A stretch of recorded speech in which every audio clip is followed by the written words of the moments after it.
ne change ça pas. change pas le. Non. Ça ne change pas l'origine, le sang. Le sang royal. Non, le sens du titre même. Et sa valeur.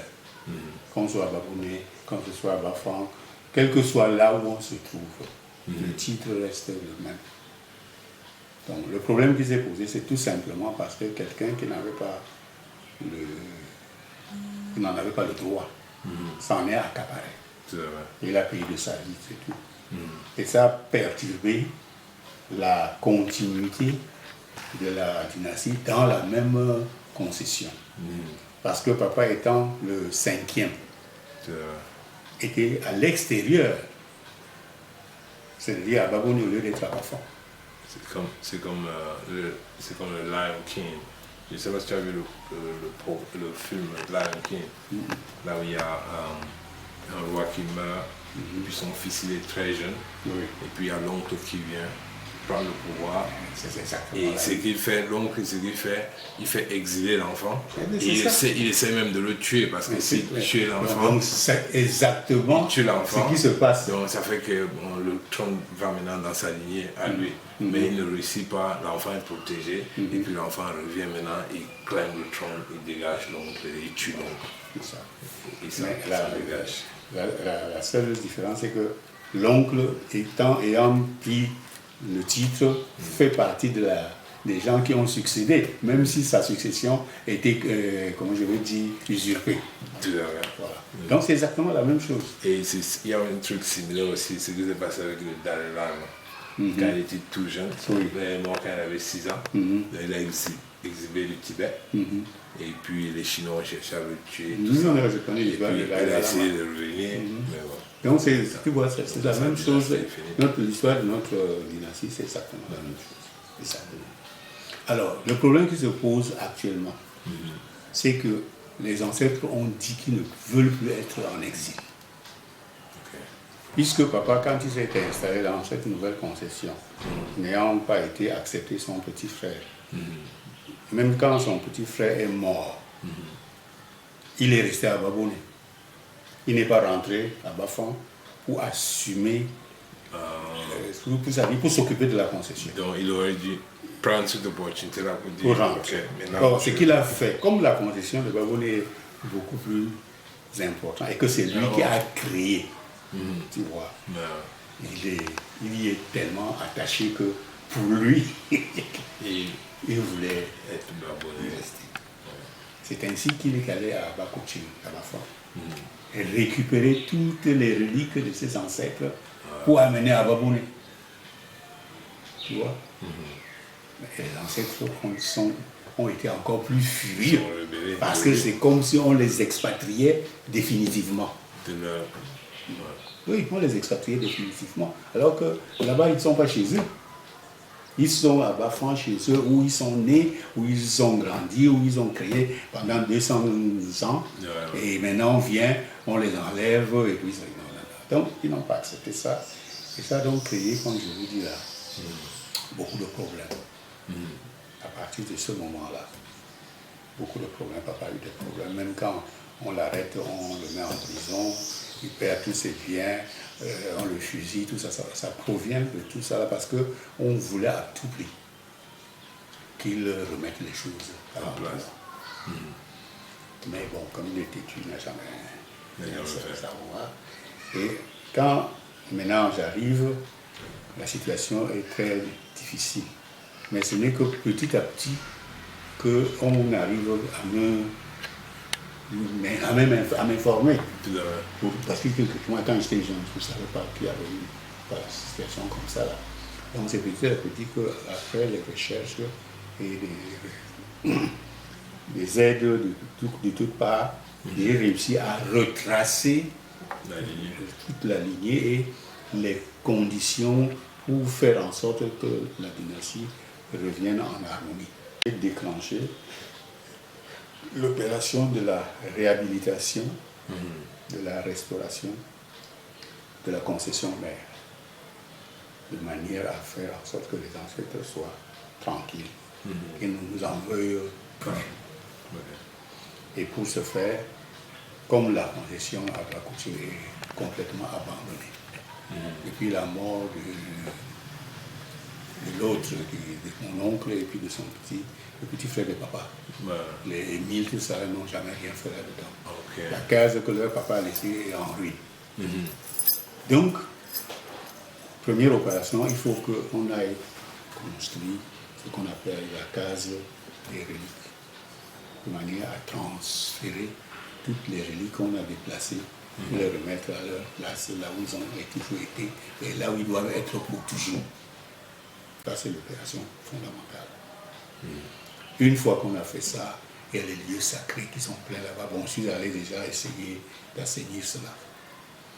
Et maintenant, les réunions familiales doivent se passer là-bas.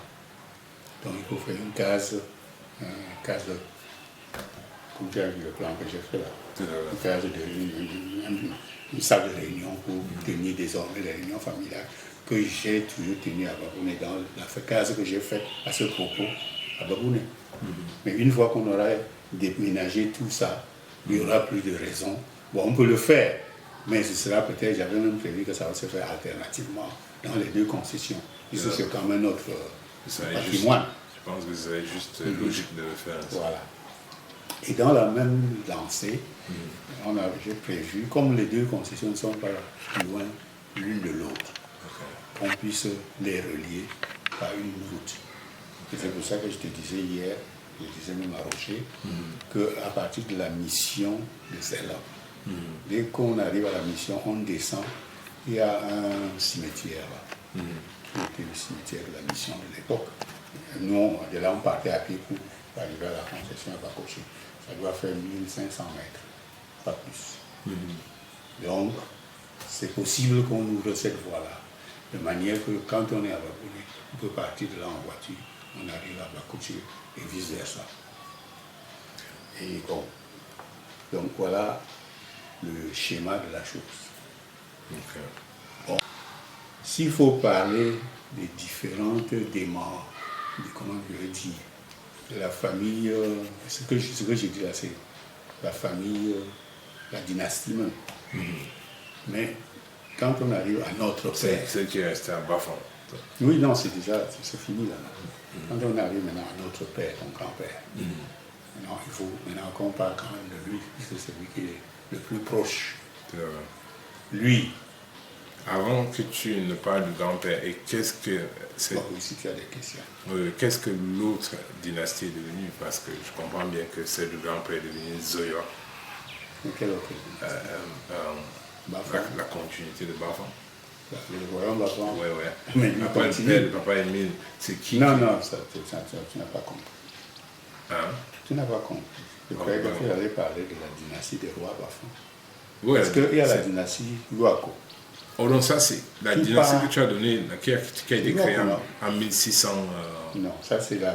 J'ai dit l'histoire de la dynastie Luako se confond un peu avec l'histoire de la chefferie Bafang. Parce que la différence n'est pas grande. Il y a le premier roi Bafang, qui est un prince d'amour, qui arrive à Bafang et crée le village en 1645. Il a un fils, qui est le deuxième. Et c'est ce deuxième qui met au monde notre père. C'est pour ça que je dis que ça se confond presque. La dynastie roi Bafang se distingue de la dynastie Luako. Donc si on fait, il y a d'abord un tronc commun. Le royaume Bafang, son premier roi, son deuxième. Le deuxième maintenant donne naissance à deux enfants. Il y a les deux qui se disputent, il y a un qui prend le trône. Et il continue la dynastie royale. Non, il continue la dynastie. L'autre frère qui devient grand notable, Eluako. C'est de lui qu'on parle. Donc, là, sa dynastie qui continue tranquillement. Donc, si tu veux poser des questions à ce sujet, c'est là. Bon, sur la dynastie des rois Bafang, ça c'est autre chose. Puisque après, il y a eu beaucoup de rois jusqu'au 12e. L'actuel qui est sur le trône, c'est le 12e. Donc chez nous, on est à 6. Bon, ça dépend de la durée de chaque régnant. Donc tu peux régner 60 ans parce que l'autre, pendant que l'autre règne 20. Il y a toi qui passe alors que tu es encore là. Donc la dynastie peut avoir autant oui, moi c'est Blaise Toula-Chomon. Je suis avec tonton Fangé Maubert, le petit frère de mon défunt père. Qui est actuellement Zoako 6. Qui est actuellement Zoako 6, le 6e chef des Zoako.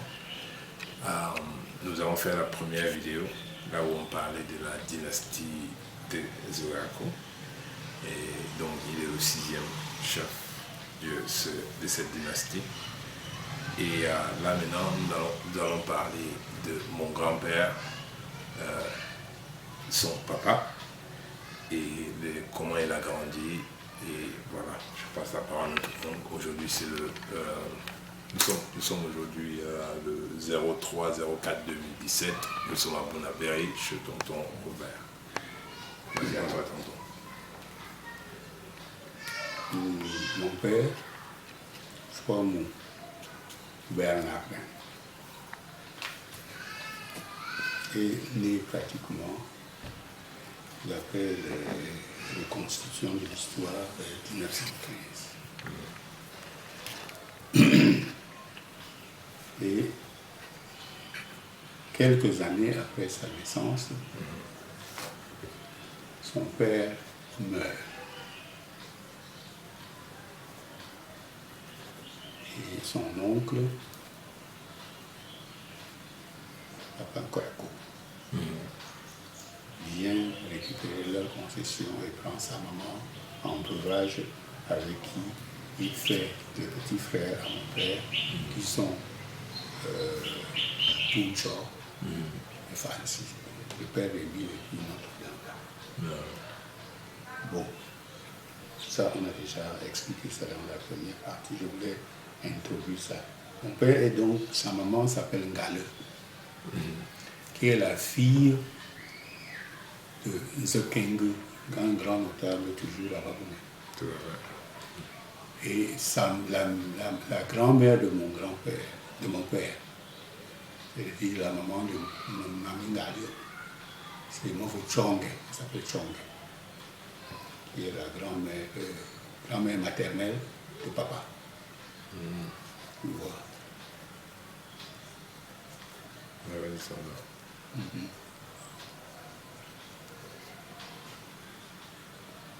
Donc, à cause du, comment je vais dire, de la perturbation qu'il y a eu après la naissance de papa et à la mort de son père, il a été élevé plutôt à Famla par sa tante qui était mariée chez Sopwanga à Famla. Et c'est comme ça que tous les enfants de cette concession qui sont nés, qui ont été avec lui, le considèrent comme leur grand frère. Et c'est ainsi qu'il est tellement attaché à eux qu'il n'a jamais senti une proximité avec sa grand-mère biologique. Et c'est de là que vient le fait que le nom qu'il a donné à sa fille, Ngangwe Rosine, paix à son âme, est le nom de la fille aînée de sa tante qu'il a élevée. Là, tu parles de mon papa. Voilà. Donc, il a le Ngangwe. Donc, voilà un peu ce volet-là.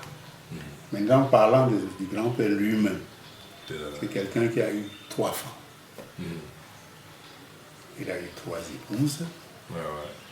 La première, c'était ma maman. Maman Anastasie. Maman Gounou. Gounou Anastasie. Ouais. La deuxième, c'était Poissy, Jeanne d'Arc. La troisième, c'était Amine Tengambe. Tengambe. Oui. Maman a eu 6 enfants.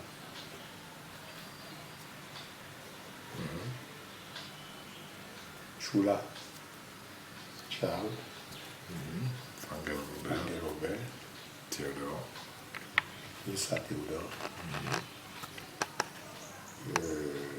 Tata Jeanne. Tout. Non, Tata Jeanne est bien avant. Non, attends, c'est le nom même. Sur une vie. Sur une vie, Jeanne. C'est une Galeux, phrase. Boniface. Et Chouamou. Voilà, ça fait 6. Mamie Poincy a eu 5. Ganji, c'est 6.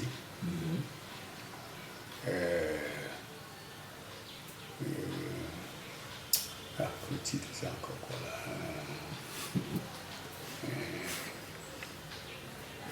Je Je vais revenir dessus.